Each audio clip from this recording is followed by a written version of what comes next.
Hi, my name is Alicia Herget, and I got diagnosed with alopecia areata in third grade. Please tell us about that. So in third grade, my mom, she would always do my hair in the morning, and she just kind of noticed patches of hair that were missing. And as a younger kid, she would see me pulling out my hair. So she thought it was just that, but when it got worse, we had to go to the doctors to see what was going on. And they diagnosed me with alopecia areata, which is an autoimmune disease that makes me lose my hair because my body thinks that it's bad for me. And so then my hair grew back, and then in sixth grade, I went completely bald. Have you ever suffered from depression? Yes. Yes, Yes, I have. it was started about 7th grade, I believe, when some of my friends weren't being very friendly, I guess you could say, and they were spreading a lot of rumors, and it led to a lot of, I don't know how to say it, like, not fun days, where I would mostly just sit in my room and just think and draw, because that would calm me down and lift up my spirits, I guess you could say that. What caused depression, do you think? I had a really close friend, and they just kind of told me that they didn't really like me, and it just kind of sent my whole world just kind of flailing away. And I let it get to me, and I kind of thought, like, if they don't like me, then nobody else is gonna like me. Back then I was a lot smaller, so I was a lot more vulnerable about getting bullied. So every day there's these couple sixth graders that every time I'd walk out of the building, they would pull my backpack down and throw me to the ground, and I would just sit there, just waiting for it to end. And after they leave, I get back up and I just started walking home like seeing nothing that happened. I wouldn't tell anybody about what was going on. Where did most of your stress come from? Just things around me, like, comparing myself to everyone else. That was one thing I did a lot. I love to compare myself to all the, like, girls that you see around, like, why am I not like this? Why am I not pretty, And I had so much homework, and I feel like I didn't really have any friends in that. You said you were comparing yourself to like other things or other people. In like what way do you mean? Like, it's true. There's like, really slim, long, pretty hair, blonde, blue-eyed girls around, and there's other girls that are just as beautiful but are different. And so whenever I would, walk around the school, I'd always look like, why am I not this tall? Why am I not this skinny? I'm not that pretty, or things like that. And I would compare myself to soccer players, So. Do you still do that? Like, do you still look around and compare yourself to things since you started soccer? Yeah, I still compare myself, but I've learned to accept the flaws that I can't change, and have learned to fix the things that I'm not comfortable with. And now that I realized I'm completely different compared to a lot of girls, and I always will be, so, comparing isn't necessary. You can't compare your chapter 1 to someone else's chapter 22. Share your story with us. Okay, once a couple of years ago, it was in like 4th grade-ish, I was at a birthday party with 2 of my friends, and basically what happened is one of my friends decided that they were going to play a game of hide and seek, but instead of hiding with people, they hid other stuff. So they hid my other friend's hat, and she got pissed at her, like she was really mad. My friend decided that since my other friend hid her hat, she was going to take all the other people in the party, and they were going to beat up my other friend.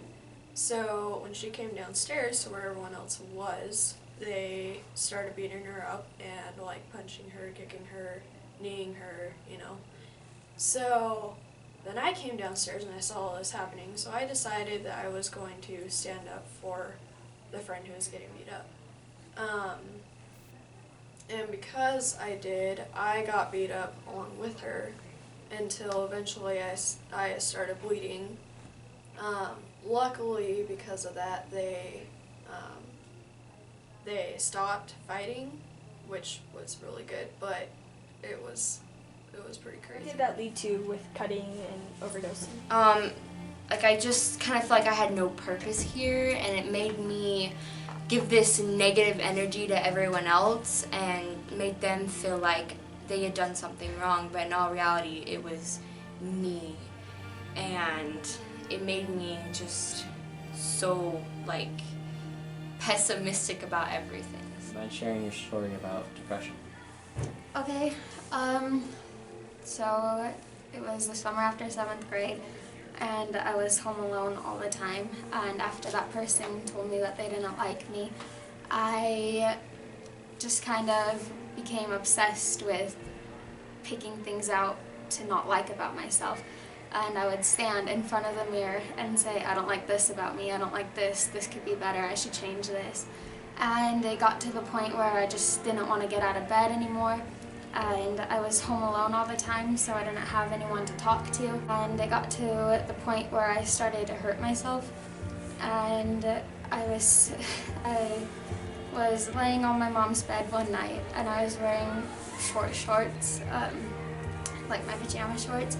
And I thought that she saw some of my cuts, and I got scared and I just told her.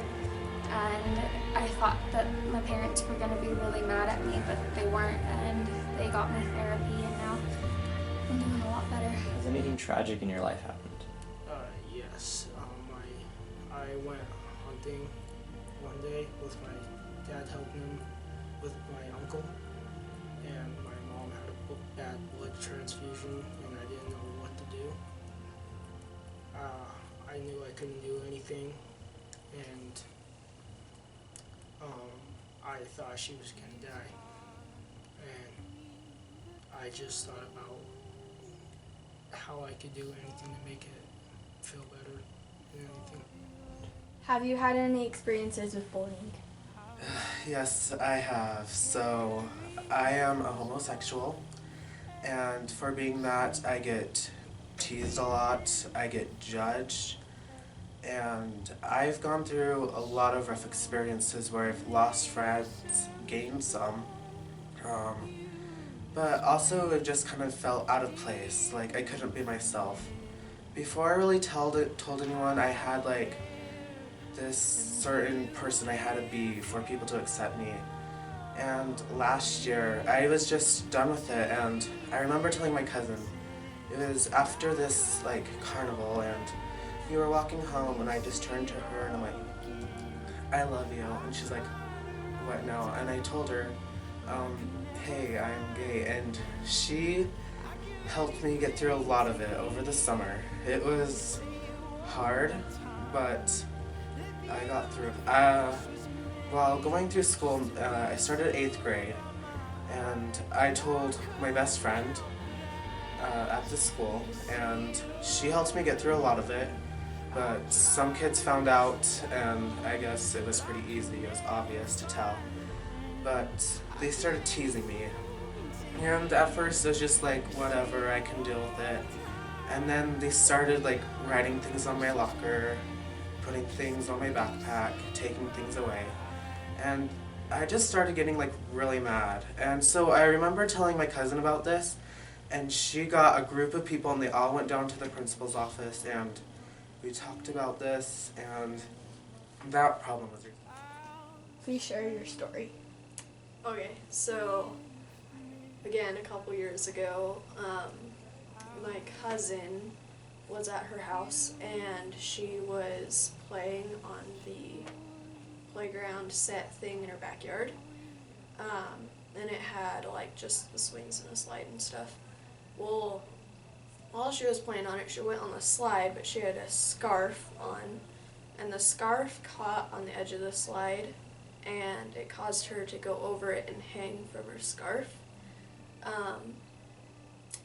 She almost got killed if she would have stayed like that for a little longer, but the life flight got called and she got life flighted to the hospital in the helicopters, and luckily they were able to save her after a long time, and it was really scary. But So since you've been through depression, what would you tell someone who's really struggling with it and is having the hardest time? To get help, because you're not gonna get better unless you get help, and you can't, it's not something you can handle on your own. And if you're scared that people are gonna think that you're weak or that you can't handle your feelings on your own, nobody's gonna think that about you. They're gonna be happy to help. I would tell them get help as soon as possible, because depression, it can last forever and it will destroy your life. The way it hurts you so bad because you don't know what to do or how to get rid of it. Finding help is the best way to get rid of depression. You should talk to someone about it so you don't have to go through that and feel the way that other people have or will. So just talk to someone that you feel comfortable with, or if you trust an adult, you should tell an adult. I would tell them that even though right now it seems kind of hard, as long as you push through it, it's gonna get better, because there's a lot of mean people, but then there's also a lot of nice people who are gonna lift you up. And so it's hard because you're probably told a lot to just ignore the mean people, and it can be hard, but you still have to kind of try and just kind of find better friends or better people who are gonna treat you better. Well, one thing I'd say is you need to stop comparing yourself to other people, because you have to realize you're not a Barbie doll. You're not going to be what everyone else is. And I think it's very important to accept the flaws that you can't do anything about. And maybe if you're not as self-confident, maybe fix it if you can, And I think it's very important to stay healthy and to stay fit, because you'll keep your confidence forever and you'll feel great about yourself, and you won't really care what everyone else has to say about you, or if you're not the same as someone else. So.